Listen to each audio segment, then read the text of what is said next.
नमस्कार। मैं विनोद कुमार शुक्ला, अड्डा पर आपका स्वागत है।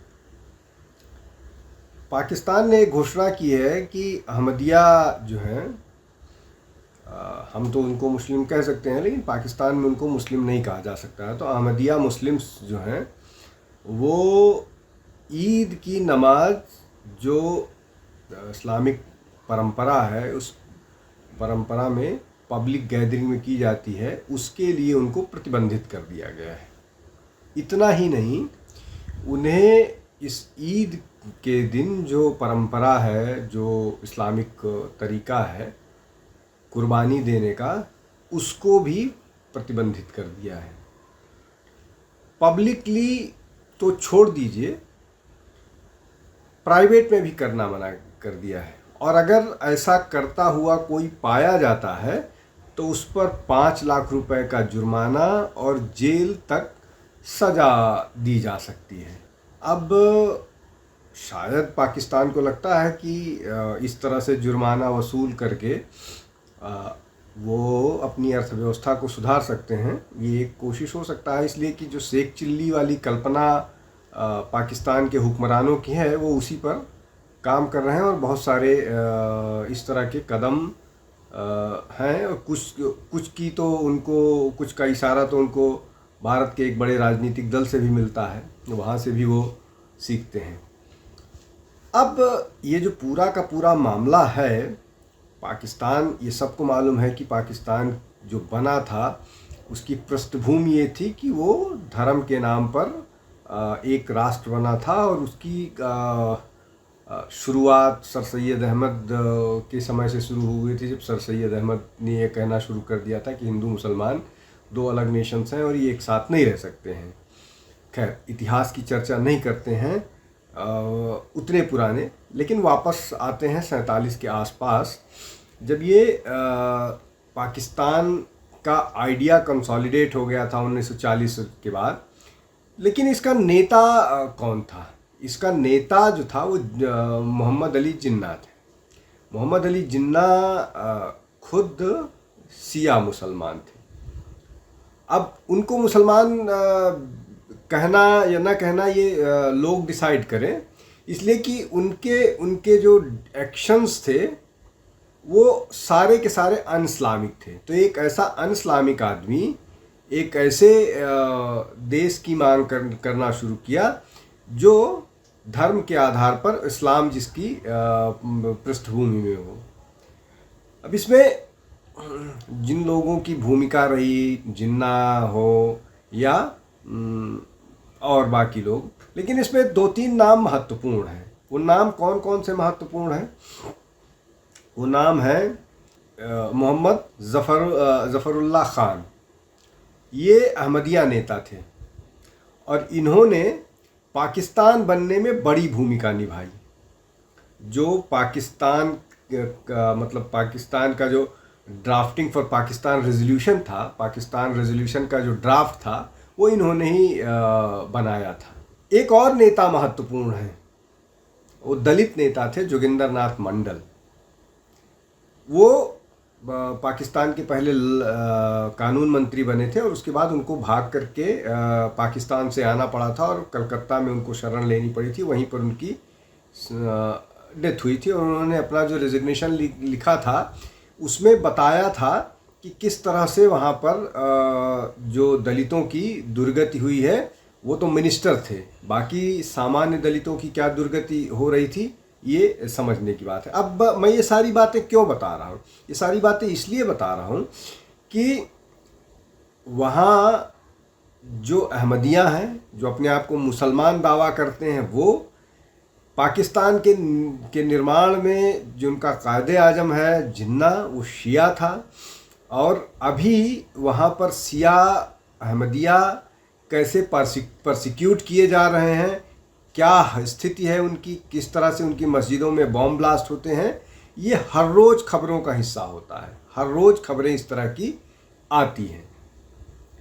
अब मैं हिंदू, ईसाई, बौद्ध और जैन, इनकी बात ही नहीं कर रहा हूँ। हालांकि ये मोटे तौर पर हिंदू, जैन, बौद्ध मतलब जिसको आप कह लीजिए हिंदू अम्ब्रेला के अंतर्गत आते हैं।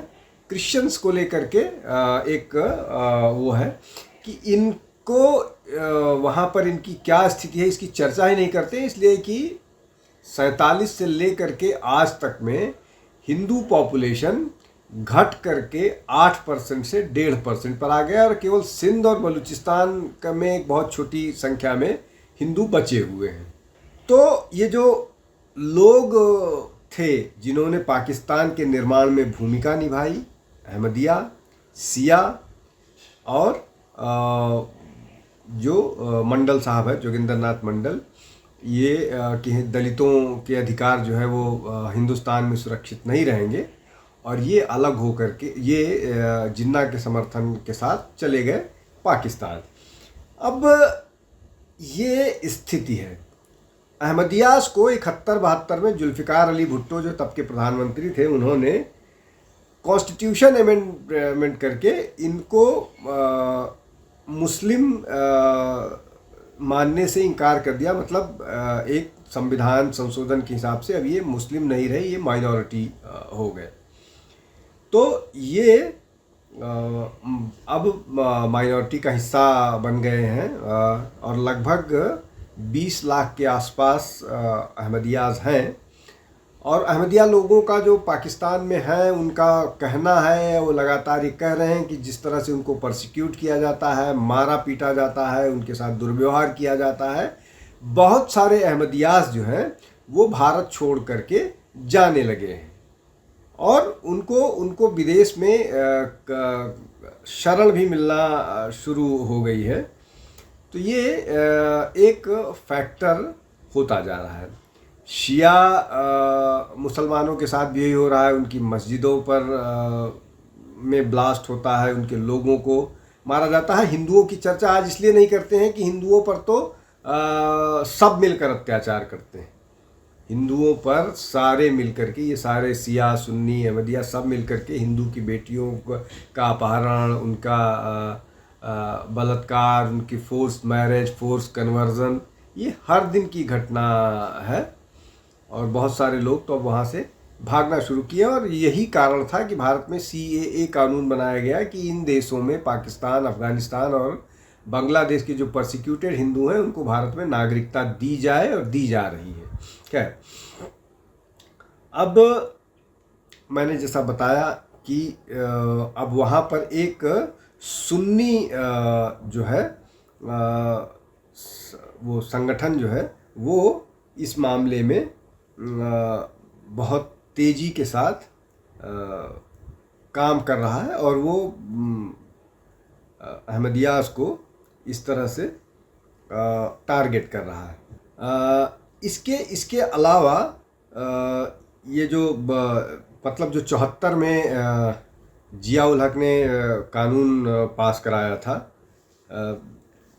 कॉन्स्टिट्यूशन अमेंडमेंट, उसके बाद 80 में जो है जनरल जिया उल हक ने भी अहमदिया अगर कोई अपने आप को मतलब अपने आप को, अपनी आइडियोलॉजी को एक्सप्रेस करता है तो उसको क्रिमिनल कर दिया गया था। जो भी अहमदिया अपने आप को मुस्लिम दावा करता है या किसी मॉस्क में जा कर के नमाज पढ़ने की कोशिश करता है, ट्रेडिशनल इस्लामिक ग्रीटिंग है, उसको 3 साल की सज़ा की बात करता है। मतलब ये कानून इस तरह का बनाया गया है। अब ये जो सेक्ट है ये 1889 में एग्जिस्टेंस में आया, उस इतिहास पर चर्चा नहीं करते हैं, लेकिन जो पूरा का पूरा पूरा का पूरा जो सुन्नी सेक्ट वहाँ बचा हुआ है, मतलब बचा हुआ क्या, जो डोमिनेंट सुन्नी सेक्ट है, वो सुन्नी सेक्ट इन लोगों को इन लोगों के साथ इस तरह से व्यवहार करता है। अब इसमें एक इंटरेस्टिंग बात यह है कि जितने भी मजबूत या स्ट्रांग इस्लामिक सेक्ट हैं, चाहे वो बरेलवी हो, चाहे अहले हदीस हो, चाहे वो देवबंदी हो, चाहे वो शिया का नदवा स्कूल ऑफ थॉट हो, वो सब का केंद्र हिंदुस्तान है, भारत। देवबंद में, सहारनपुर में देवबंदी स्कूल ऑफ थॉट है, जिसके बारे में ये बोला जाता है कि तालिबानी भी वहीं से, उसी आइडियोलॉजी से प्रेरित हैं। बरेलवी जो सेक्ट है वो उसका केंद्र बरेली है। सूफ़ी भी एक बड़ा सेक्ट है, हालांकि सूफ़ी को भी काफिरों की श्रेणी में ही रखा जाता है, जो सुन्नी वो है। तो कुल मिलाकर के वहाँ पर जो सुन्नी सेक्ट है, उस सेक्ट ने बाकी सारे लोगों को काफिर डिक्लेयर कर दिया है, उनको नॉन मुस्लिम घोषित कर दिया गया है। अब इसमें सबसे बड़ा ढोंग जो हो रहा है वो ये कि बिलावल भुट्टो यूएन में जाकर के ये बोलते हैं कि भारत में मुसलमान जो हैं वो सुरक्षित नहीं है, उनको टारगेट किया जा रहा है। 20 करोड़ मुसलमान ऑफिशियल डाटा है, और अगर घुसपैठियों को जोड़ दिया जाए, पश्चिम जो बांग्लादेशी घुसपैठिए हैं, रोहिंग्या घुसपैठिए हैं, वो सबको अगर जोड़ दिया जाए तो लगभग 24 करोड़ के 23-24 करोड़ के आसपास भारत में मुसलमान हैं। और ये वो लोग हैं जिनके लिए जिनके इंटरेस्ट के लिए कपिल सिब्बल जैसे वकील अदालत जाते हैं, और उनके इंटरेस्ट के लिए अदालतें कई बार निर्णय देती हैं। जैसे रोहिंग्यास को सरकारी स्कूल में एडमिशन कराने के लिए अदालत का फैसला था कि उनको एडमिशन दिया जाए, उनके भविष्य के साथ खिलवाड़ नहीं हो सकता है, और वो पूरे ठसक के साथ इस देश में घुसपैठिए बनकर आते हैं, रहते हैं, उनको यहाँ के लोकल लोग सुविधाएं मुहैया कराते हैं।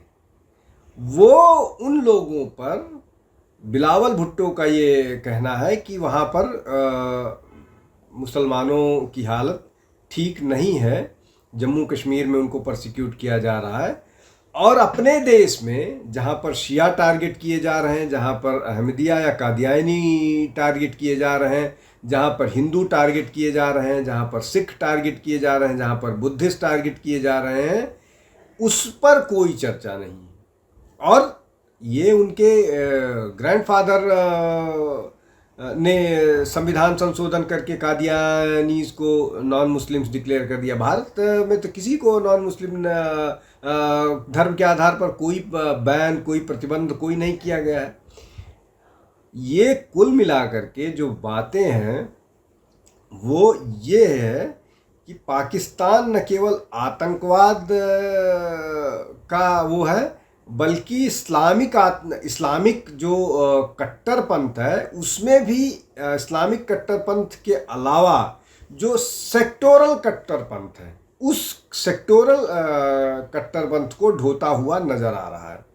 उसके अलावा उसके पास और कोई आइडियोलॉजी नहीं है, और उसको फैन किया जाता है, उसको हवा दिया जाता है एंटी इंडिया नैरेटिव के नाम पर, हिंदू घृणा के नाम पर। अब इसमें ये अलग मसला है कि इसको भारत के बहुत सारे विपक्षी दल, जिनकी चुनावी जीत निर्भर करती है मुस्लिम सपोर्ट से, मुस्लिम वोट बैंक के सपोर्ट से। अब ये बड़ी आयरॉनिकल बात है कि इस तरह की राजनीतिक दल ये विश्वास करके बैठे हुए हैं कि जब तक वो पाकिस्तान के समर्थन में बात नहीं करेंगे, भारत के खिलाफ बात नहीं करेंगे, हिंदुस्तान का मुस्लिम वोटर उनको वोट नहीं करेगा। और कई मामले में ऐसा होता भी है। वो जब बीजेपी से घृणा के नाम पर या मोदी से घृणा के नाम पर उनकी बातें एंटी इंडिया, प्रो पाकिस्तान हो जाती हैं, और ये लगातार नज़र आ रहा है। तो कुल मिलाकर के अभी जो रोहिंग्या, अभी जो कादियानी वाला या अहमदिया वाला मामला है, वो इसी तरह का मामला है जहां पाकिस्तान न केवल आतंकवाद बल्कि कट्टरपंथ के मामले में भी एक्सपोज हुआ है और एक्सपोज होता रहा है। इसको इंटरनेशनल कम्युनिटी को देखना चाहिए, सुनना चाहिए, समझना चाहिए, न कि इस तरह की गतिविधियों में इन्वॉल्व होने के बावजूद पाकिस्तान को पुरस्कृत करना चाहिए, जैसा कि वो पुरस्कृत होता हुआ दिख रहा है। इसलिए कि उसको भारत की ग्रोइंग स्ट्रेंथ, भारत का ग्रोइंग कैलिबर मुश्किल कर रहा है, चाहे वो यूरोपियन नेशंस हो, चाहे वो अमेरिका हो। ये एक बड़ा प्रश्न है। लेकिन शायद भारत इस मामले में उन पर निर्भरता इतनी नहीं है तो उनका डिज़ाइन कितना चलेगा कितना नहीं चलेगा ये तो आने वाला समय बताएगा, लेकिन ऐसा होता दिखता नहीं है। भारत मजबूती के साथ आगे बढ़ेगा। आज के लिए बस इतना ही। आप हमारे साथ जुड़ते रहिए। बहुत बहुत धन्यवाद। नमस्कार।